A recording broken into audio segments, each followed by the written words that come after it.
Okay, we're on here live with Brett Thorney, State Director for Arizona for Prep Baseball Report, or PBR. Brett, how you doing today? Good. How you doing? Thanks for having me on. Absolutely, my pleasure. The first thing I want to kind of get into before we kind of get into the meat and potatoes of what you guys do, why don't you give us your background? Yeah, I'm originally from Minnesota, the great North. Played baseball in college. Career was kind of a roller coaster. Played at several different schools. Got into coaching. Started my own club team at 23 years old. Built it into 100 kids there, and then I started doing some associate scouting for some teams, and I started helping out with PBR through the old state director in Minnesota. He needed some help for a couple events, and I helped him out, and I really enjoyed doing it. So when I moved down here to get away from the cold weather, it was kind of a natural sort of fit. Well, that's kind of the common thread, right? All the guys on this side of the fence, we had playing careers that were roller coasters. We're really any good. We still playing baseball or doing those things. Yep. Specific to what you do at PBR, what drew you to actually doing this for a career, and why do you enjoy it so much? In a lot of ways, you may not think it, Arizona is similar to Minnesota. There's a lot of good players, and I feel like, there's some kids that could go to some better places if they just had a little guidance. That's why I'm sure you got into your sort of business. I went to one of the biggest high schools in Minnesota, and I feel like a lot of the kids that went there could have gone on with just a little bit more promotion. And then aside from that, I felt like kids could develop a little bit more and just get honest scouting reports that sort of help them develop too. But that's why I got into it. I wanted to help kids, and I wanted to make sure that their careers weren't a roller coaster like mine, So that's sort of why I got into it. Speaking of promotion, you got the nice track man behind you. They get a 30-minute advertisement on their stuff, which is fantastic. Yeah. Great product placement for that.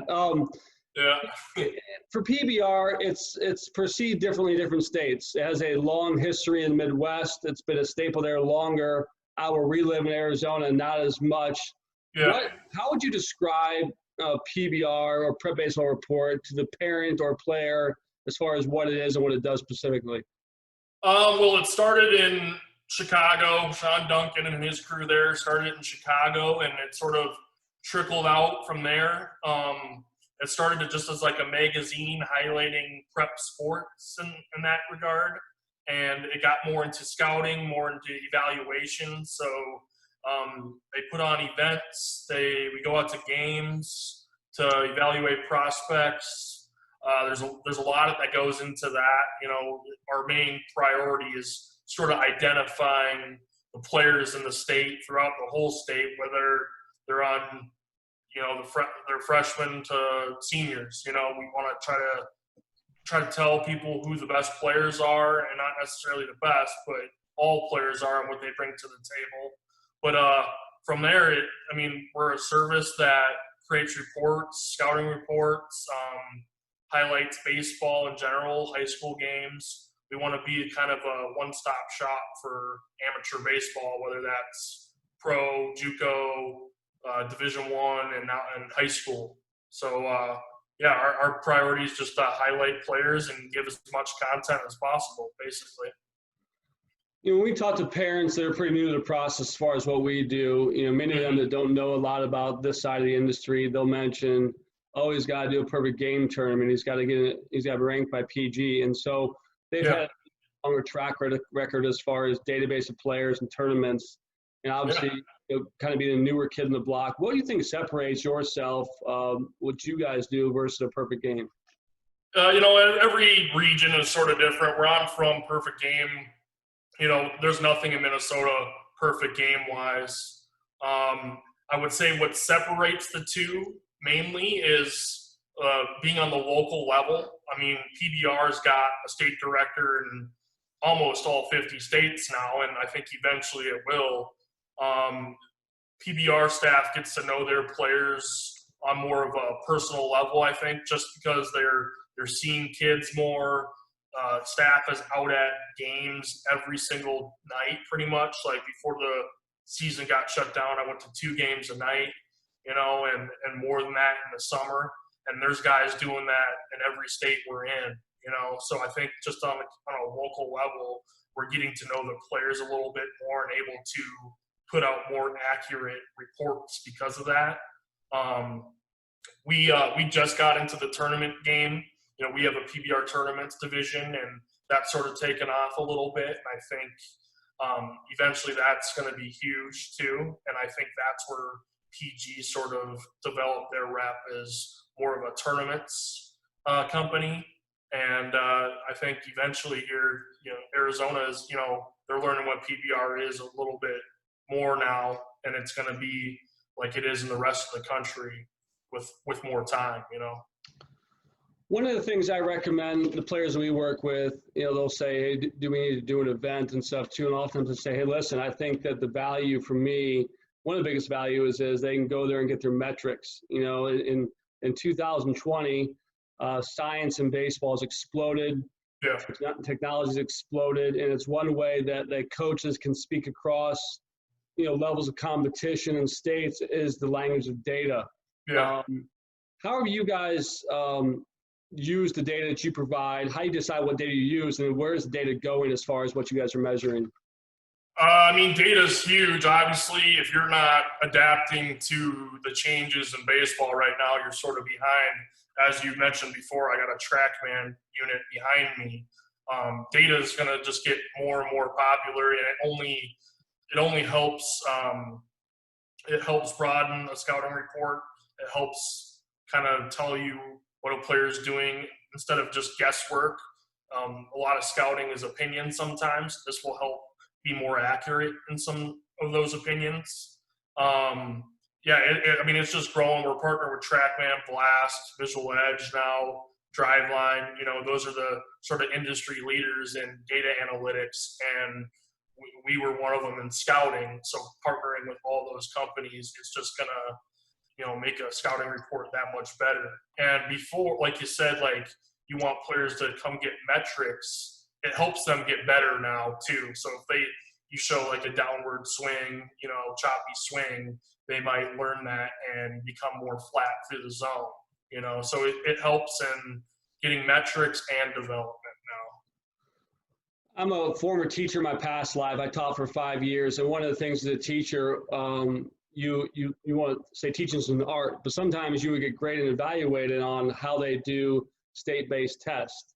And so I see amateur players a lot of time, they will go to some of these things and they know they're going to be tested on X, Y, and Z. For example, let's say you got throwing info velo across from shortstop, you'll see the guy wind up and throw, and he'll never do that in the game. Or you'll see a catcher kind of creep up, for his pop time. Everybody's 195. How do you guys guard against, fudging some of those things, because there is some gamesmanship inside the metrics when you're just evaluating those? Well, we try to. Those are metrics. I think a lot of our staff is smart enough to, if a catcher's popping up to throw to second base, like we make a note of that.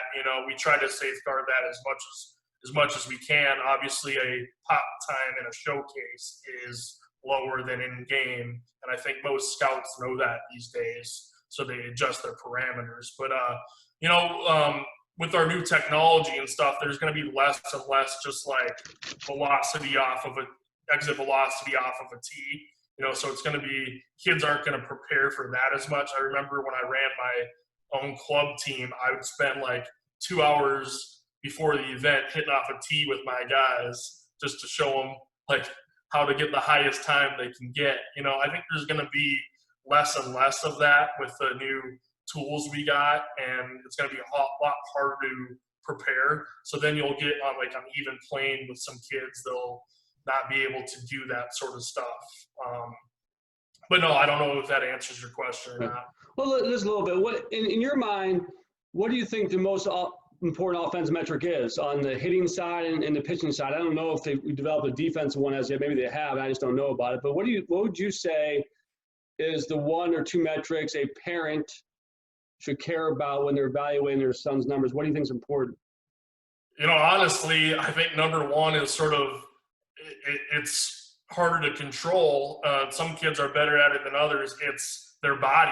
Like, are they big? Are they strong? Are they physical? Are they skinny? Are they weak?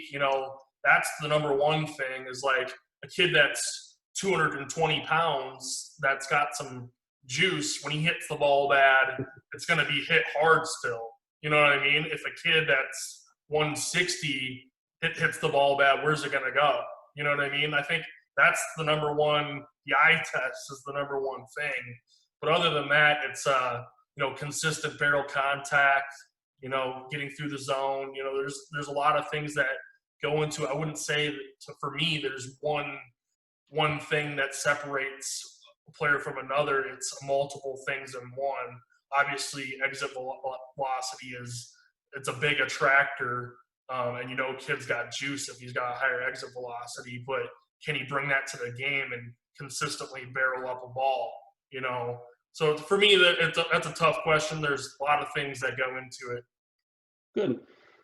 This is more from the business side, or as far as kind of the parent communication side.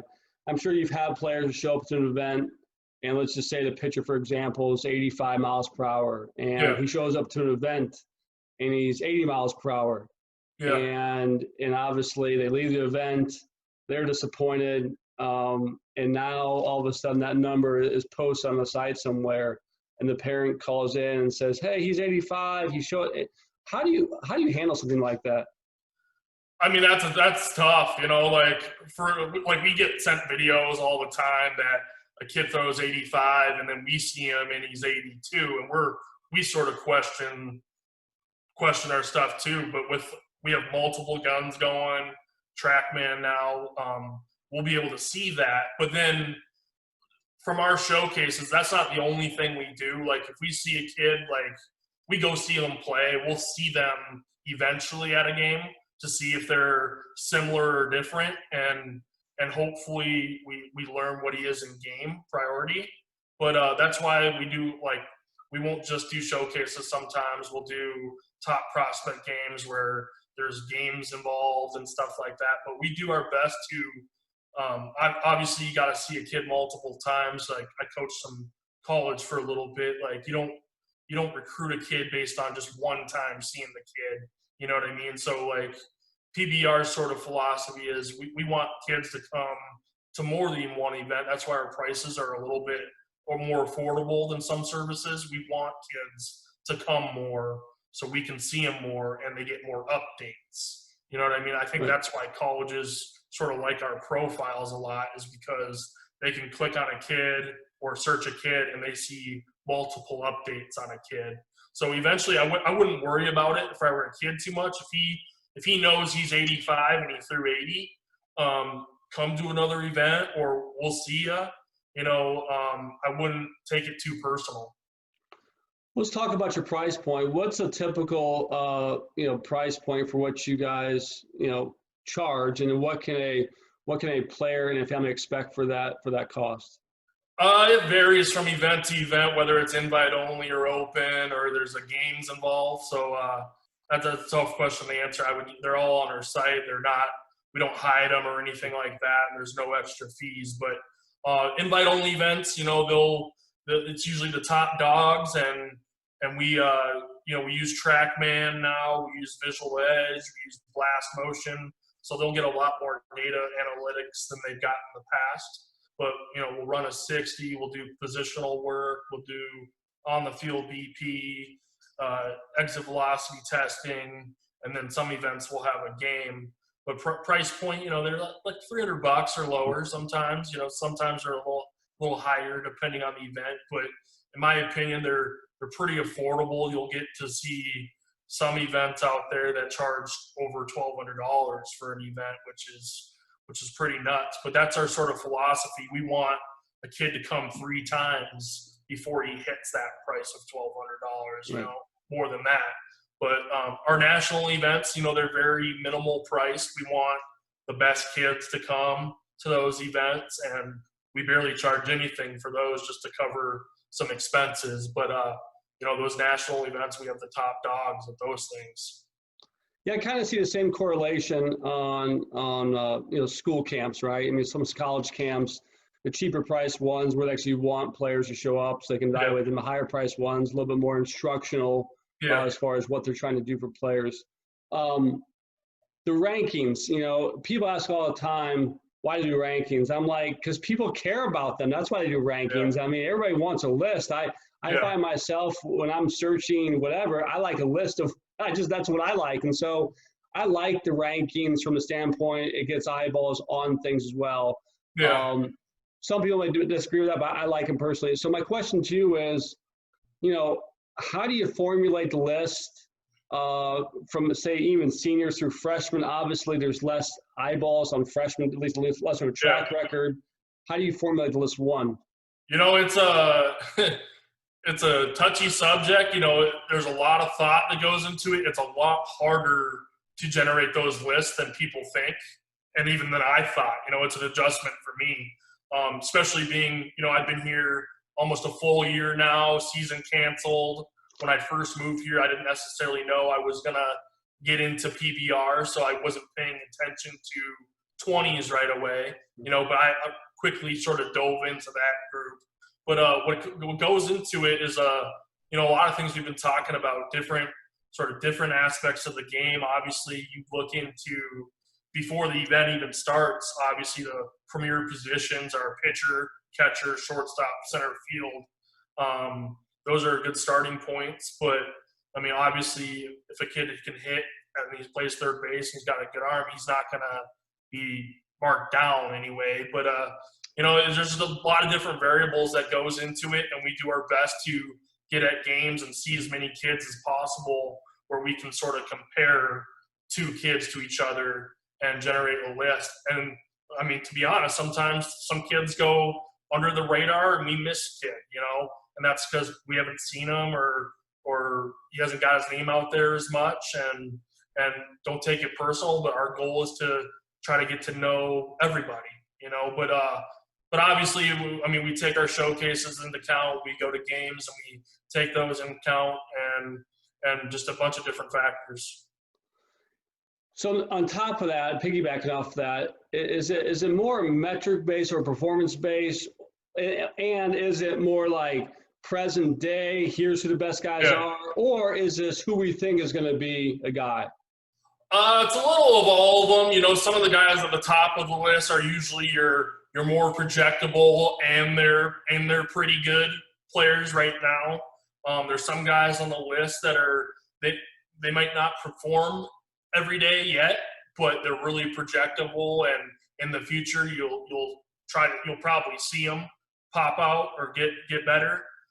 Some guys on the list are just really good players now, and hopefully they continue to be those players, But there's a lot of things that goes into it. You'll see some draft guys at the top, but you'll also see some maybe draft guys in the middle somewhere because they're more signable. It's just there's not an absolute science to it, but it's getting better the more you see kids.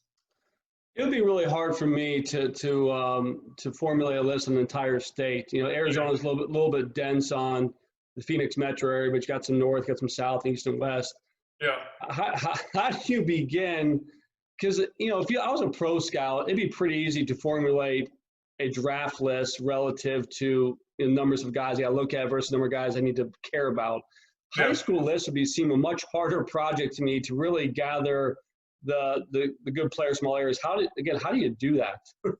Well, you mentioned pro scouts, so obviously they have associate scouts, they have different level scouts and people they trust where they get opinions from.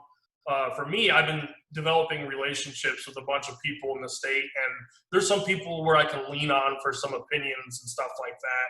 And I've been contacting coaches, whether it's club, high school, or whatever. I've been trying to do my research on players throughout the whole state. So, I've talked to some people in Tucson, I talk to players. I post things on social media where people can recommend players, and I just follow up and do research. But like a pro scout, he'll hear about a player in Tucson, and he'll be like, oh, he'll add them to his watch list. That's sort of what I do. Is that when I get a player's name, I gotta follow up and go see him play, or I gotta contact people that have seen him play more. And that's what a pro scout does, and that's sort of what we do in our own state. Just obviously, we're not always going for the MLB draft prospect. We're going for all levels of high school baseball.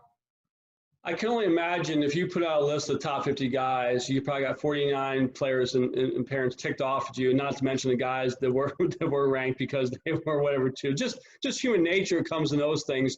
Do you have people call you as far as upset with the rankings?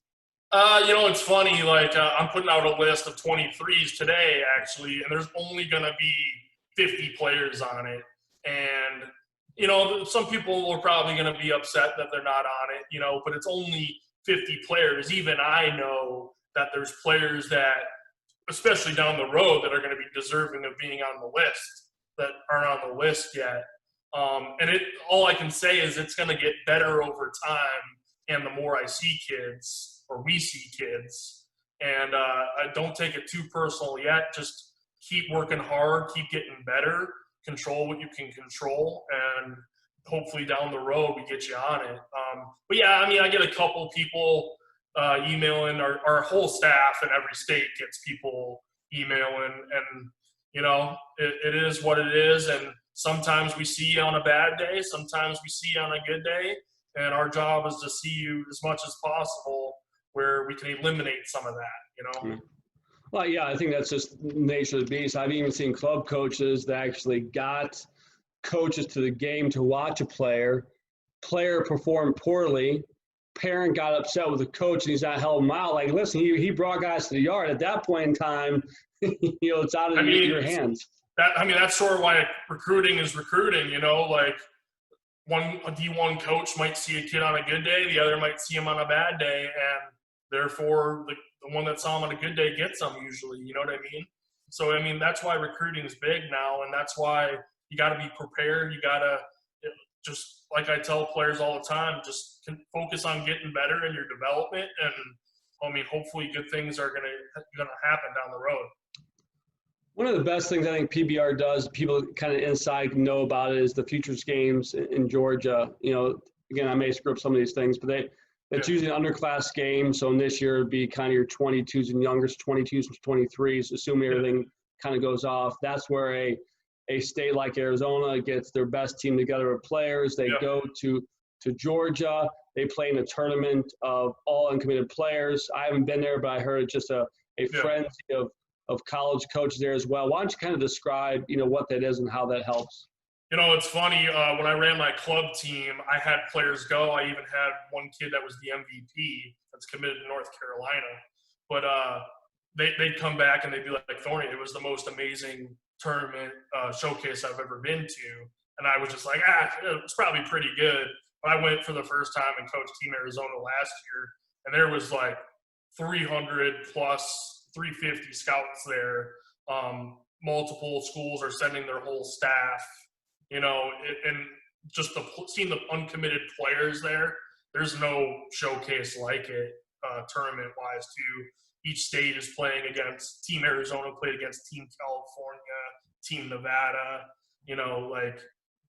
there's nothing like it really. And it's really affordable. Like, we charge minimal costs for it, where the kids just basically need to get there, and they get goodie bags and stuff when they get there.